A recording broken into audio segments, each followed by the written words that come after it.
Hello, Sagittarius, Sun, Moon, Rising, and Venus signs. Kamusta kayo? Sana po'y nasa mabuti kayong kalagayan. Welcome back po sa Star Tarot. Kung bago kayo rito, welcome din kayo. Thank you sa inyong support. I truly appreciate it. God bless you all. Sagittarius, pauna mensahe po ninyo, we have 4 of Wands, which is really awesome, really good energy. Kasi this is a celebratory energy. So, meron kayong mga rason to celebrate sa ngayon. There are so many reasons or various reasons also for you to celebrate. There are various reasons also for you to be grateful for at this time. Maaari din na meron ditong mga party, celebration, okasyon, maaari din na meron kayong mga accomplishments and achievements na gagawin at this time. Possible din na meron kayong merong kasalan, no? So, siguro, if not kayo ikakasal, baka kamag-anak ninyo, kaibigan, someone close to your heart. Alright? So, what else?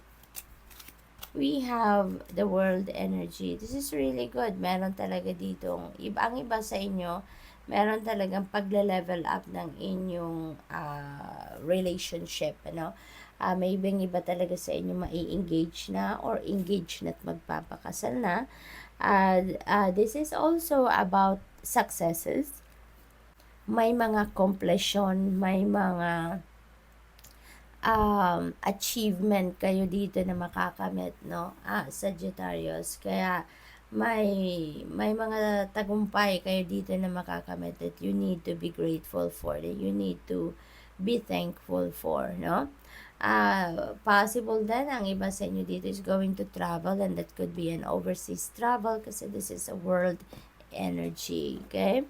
What else? We have Page of Swords. Ayan, so maaaring merong naririnig ko kanina papagbukas ko ng card na to, chismis, no, Sagittarius. Maaaring merong lalapit sa inyo mga Marites at Marisol. At maaaring may mga hatid na impormasyon yan sa inyo. So, depende na lang sa inyong sitwasyon, use your own judgment and discernment on how you're going to approach that situation. For others of you naman, maaaring dadating na ang inyong hinihintay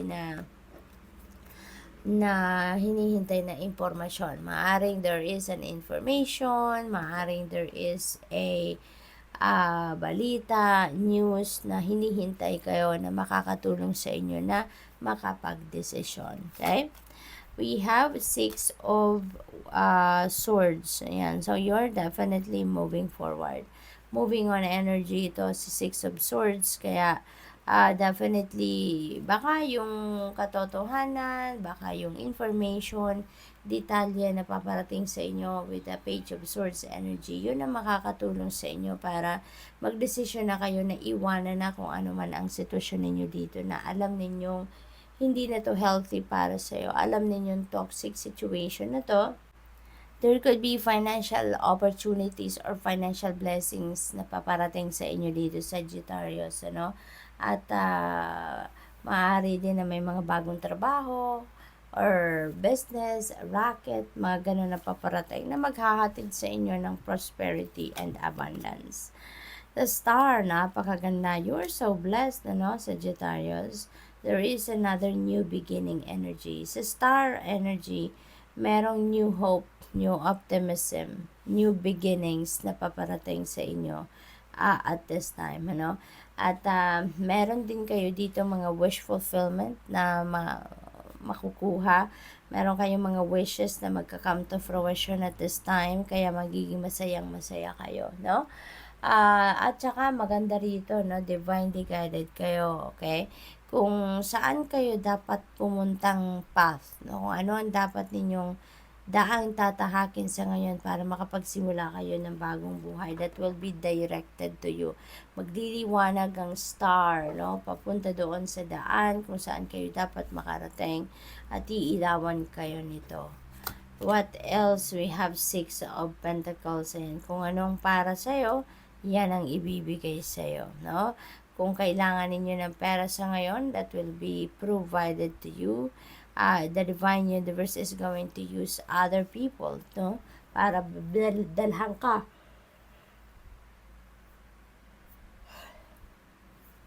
ng biyayang pangkaperahan. So, there is also, dito, synchronicity. Meron na tayong dalawang 6. So, I suggest you please look up for the meaning of number 66 for more guidance, okay?